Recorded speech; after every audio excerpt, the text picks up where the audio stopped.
শংকৰ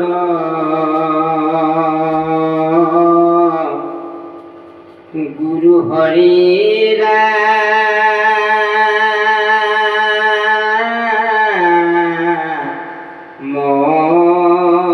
ৰাম ৰাম কৃষ্ণ শংকৰ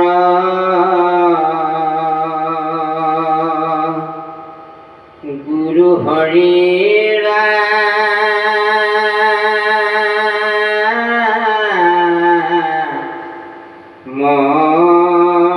ৰাম ৰাম ৰাম কৃষ্ণ কৃষ্ণ হৰি ৰাম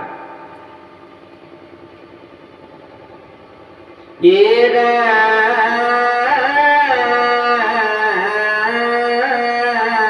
ৰাম নহি মোৰ গৃহ কৈকে আইছিলো বুলি থমকি আচুকা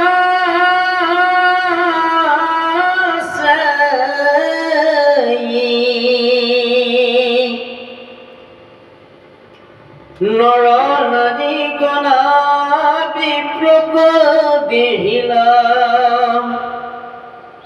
দীপ বাদ্য ভণ্ড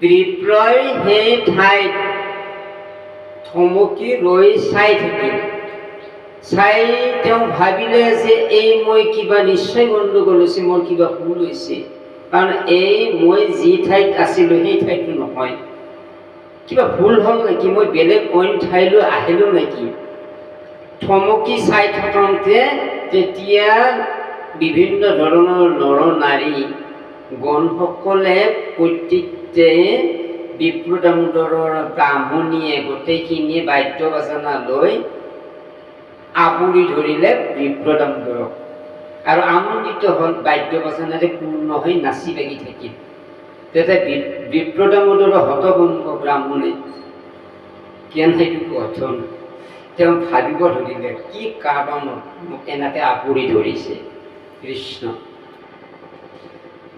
স্বামী আখিবৰ শুনিয়ে ব্ৰাহ্মণী গৃহৰ বজাৰ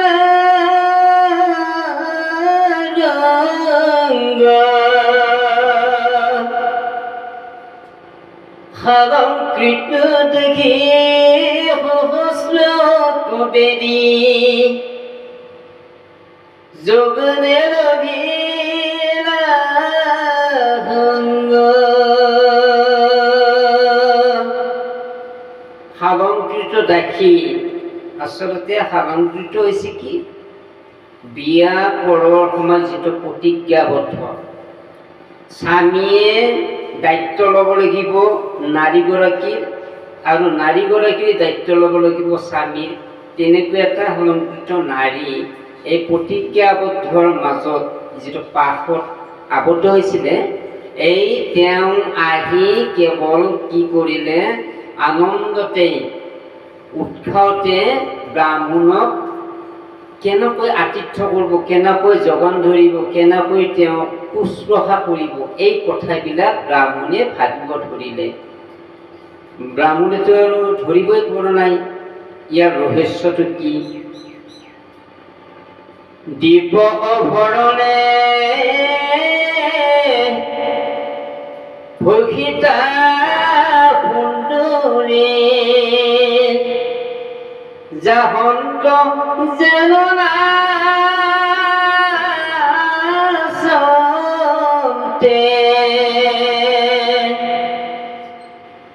ৰূপ ধৰি লক্ষ্মী যেন বাজ ভৈল আপোন থান হন্তে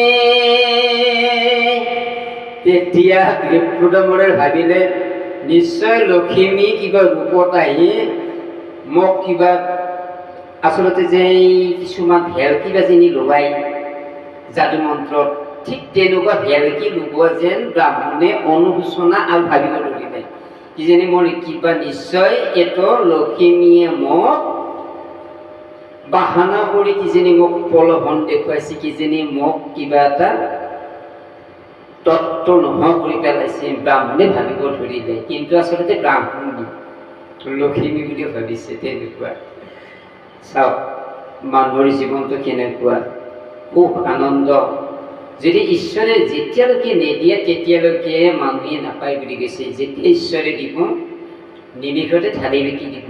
কিন্তু কথা হৈছে কি, ভকত হ'ব লাগিলে আশ্ৰয় আৰু ভকত হ'ব লাগিলে ঈশ্বৰৰ দাস, আৰু ঈশ্বৰৰ যিখিনি কাৰুকাৰ্য ঈশ্বৰৰ ভকতিখিনি কৰিবই লাগিব বুলি কৈছে। তেতিয়াহে ঈশ্বৰৰ স্থানত নাম ভৰ্তি হয় কৃষ্ণ। এৰা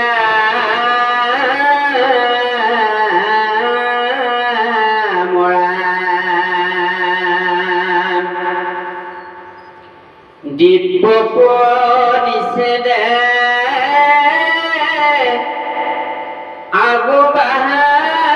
আগবাহাদিয়াকি স্বামীক দেখিলা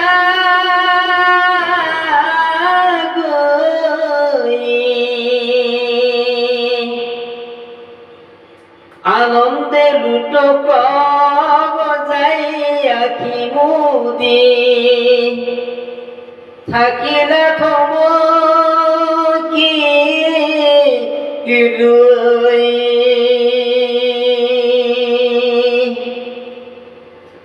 আঠে বেঠে গৈ ব্ৰাহ্মণীয়ে ব্ৰাহ্মণক সেয়া শুশ্ৰূষা কৰিবৰ কাৰণে আগবাঢ়ি আহিল। কিন্তু ব্ৰাহ্মণে কি কৰিলে, সেই ঠাইতে চকু দি কেৱল তেওঁ হতভম্ব দি চাই ৰৈ থাকিল। মুখেদি একো ক'ব পৰা নাই, ব্ৰাহ্মণীক একো ক'ব পৰা নাই।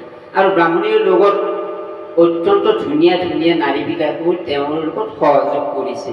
কাৰণ অকল যে বিপ্ৰ দামোদৰৰ ঠাই থকা ঠাইখিনি যে সুন্দৰ হৈছে এইটো নহয়, বিপ্ৰ দামোদৰৰ গোটেই এৰিয়াটোৱে গোটেই সুন্দৰ হৈ পৰিছে। সকলোকে ধনী কৰি দিছে, সকলোকে সম্ভাৰেৰে পূৰ্ণ কৰি দিছে বিপ্ৰ দামোদৰ ঠাইখিনি। কৃষ্ণ এৰা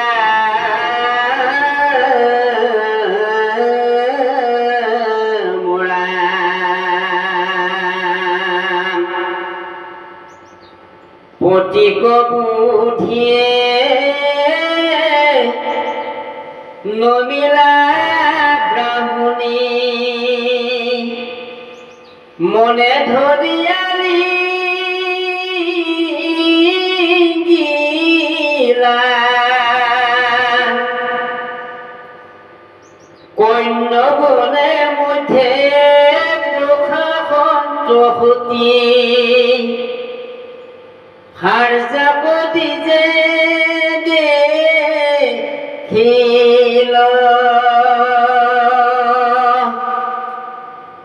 যেতিয়া ব্ৰাহ্মণীয়ে ব্ৰাহ্মণক সেৱা শুশ্ৰূষা কৰিলে, এই আগতে যেনেকৈ ব্ৰাহ্মণক সেৱা শুশ্ৰূষা কৰিছিলে সেই লক্ষণবিলাক দেখা পাই তেতিয়াহে লখিমীৰ যিটো ভাৱ সেইটো আঁতৰি গ'ল, ব্ৰাহ্মণৰ সন্দেহটো আঁতৰি গ'ল। হয় দেখোন এইজনী দেখোন ব্ৰাহ্মণী, এই ব্ৰাহ্মণীৰ দেখোন মোক ইমান ধুনীয়াকৈ, কিন্তু তেওঁৰো গোটেই শাৰীৰিক ফালৰ পৰা গোটেই সোণেৰে পূৰ্ণ হৈছিল, দেখিবলৈ অত্যন্ত ধুনীয়া, কিন্তু হঠাতে চিনি পাবলৈ টান হৈছিল। কিন্তু যিখিনি কাৰুকাৰ্য, যিখিনি আতিথ্য আৰু যিখিনি সেৱা শুশ্ৰূষা, সেইখিনিতে তেওঁ ব্ৰাহ্মণে চিনি পালে ব্ৰাহ্মণী। চাওক প্ৰভুসকল, আমাৰো যদি সেনেকুৱা আনন্দ হয়, আমাৰো যদি সেনেকুৱা সুখময় হয়, আমাৰো যদি পৰিয়ালবিলাক সঁচাকৈ যদি আমাৰ সেৱা শুশ্ৰূষাৰ লগতে যদি সঁচাকৈ যদি পবিত্ৰময় হয়, তেতিয়াহ'লে আমাৰ কিমান আনন্দ। কিন্তু আমি সেইখিনি কৰিবলৈ পাৰিছোঁ জানো? আমি বাহ্যিক কথাৰে আমি কেৱল আনৰ বেলেগ বেয়া কথাবোৰ চবাই থাকিলে, বেয়া কথাবোৰ যদি আমি ভাবি থাকোঁ, তেতিয়াহ'লে আমাৰ জীৱনটোত কেতিয়াও সুখ নহ'ব। গতিকে যি ভকতি কৰিছে সিমানতে সীমাবদ্ধ থাকিব। গতিকে আমি চেষ্টা কৰিব লাগিব আৰু আমি সদায় ঈশ্বৰ ভকতিত আমি সদায় জীৱনটো সদায় আমি কি কৰিব লাগিব, আমি সদায় ঈশ্বৰ গতাই দিব লাগিব, তেতিয়াহে আমি ভকতি ৰাজ্যত সোমাই পৰিম। কৃষ্ণ হে ৰাম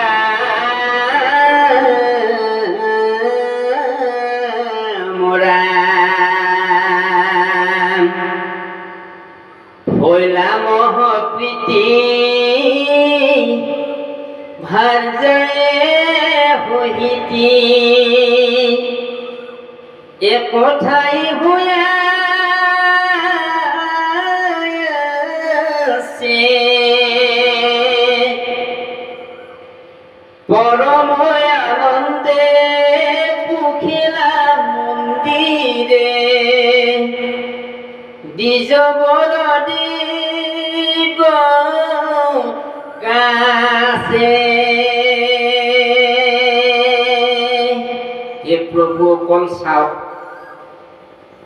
মহাভাৰ্যা মহা যিটো গুণময়, যিমানখিনি গুণ, যিমানখিনি আতিথ্য, যিমানখিনি সেৱা শুশ্ৰূষা কৰিলে ব্ৰাহ্মণে, তাতে তেওঁ ভাবিছিল যে এনেকুৱা আৰু মোৰ ভাৰ্যা আৰু পোৱা সম্ভৱ নহয়, গতিকে ঈশ্বৰ প্ৰেৰণ হৈছে মোৰ ভাৰ্যাগৰাকীও। আৰু কি কৰিছে, পৰম আনন্দ, আৰু এই পৰম আনন্দৰে যিখিনি আগবঢ়াই ব্ৰাহ্মণীয়ে সেৱা সৎকাৰ কৰি যেতিয়া নিজৰ গৃহবাস মন্দিৰ বুলি গৈছে, মন্দিৰলৈকে যেতিয়া লৈ গ'ল, তেওঁ কেৱল এনেকুৱা আছে, কাছ এটাই যেতিয়া আপোনাৰ মূৰটো ওলাই থাকে তেতিয়া জগতখনৰ দেখা পায় কিমানে কেনেকুৱা ধৰণৰ কৰিছে। কিন্তু যেতিয়া কাছৰ মূৰটো যেতিয়া ভিতৰলৈকে সোমাই যায়, কাছই তেতিয়া গম নাপায়, নিজৰ স্থানখিনি নিজেহে সাৱটি ধৰি থাকে বুলি কৈছে যে নিৰাপত্ত। তেতিয়া দ্ৰব্যদামোদৰে কি কৰিছে, যেতিয়া সোমাই গ'ল নিজৰ স্থানতে তেওঁ আবদ্ধ হৈ থাকিল, তেতিয়া তেওঁৰ ইমান আনন্দ, কিমান সুখময়, আৰু কিমান তেওঁ যে জীৱনত আশা কৰিছিল সেইখিনি একেবাৰতে যে পূৰণ হ'ল। গতিকে আমিও সঁচাকৈয়ে আমাৰ জীৱনবিলাক ভাল কৰিবলৈ গ'লে ভাল চিন্তা কৰিব লাগিব, প্ৰভুসকল ভাল কথা আমি আলোচনা কৰিব লাগিব, ঈশ্বৰ প্ৰেৰণ, ঈশ্বৰ ভক্তিৰ, ঈশ্বৰ সেৱাত আমি সদায় ৰতি হৈ থাকিব লাগিব, তেতিয়া আমি ভাল চিন্তাটো কৰিব পাৰিম। কৃষ্ণ, আমি আগৰ অধ্যায়ত আকৌ আলোচনা কৰিম, আমি এতিয়া সামৰিছোঁ। কৃষ্ণ মই দুৰাচাৰ কেৱলে তোমাৰ পৰা হৃদয় খৰি পোহৰি লৈ কৰি পখিলো হেৰা হেৰাম পখিলো হেৰা